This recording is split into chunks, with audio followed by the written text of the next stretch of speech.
আসসালামু আলাইকুম সুপ্রিয় দর্শক, আজকে আপনাদের দেখাবো চায়না থ্রি লিচুর কিভাবে কলম করে চারা তৈরি করা হয় সেই পদ্ধতিটা দেখাবো।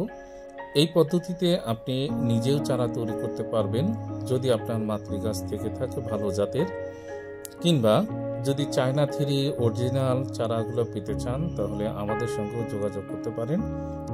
আমরা এভাবে চারাগুলো তৈরি করে থাকি মাতৃগাছ থেকে এবং আপনাদের জন্য এগুলো দিয়ে থাকি। এই কলমের গাছগুলোতে 1 বছর পরেই লিচু আসা শুরু করে দেয়।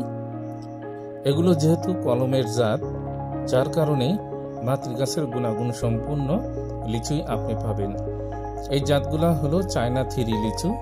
তাই আপনারা ভিডিওটা দেখতে থাকুন এবং টেকনিক্যাল পদ্ধতিগুলো শিখে নিন।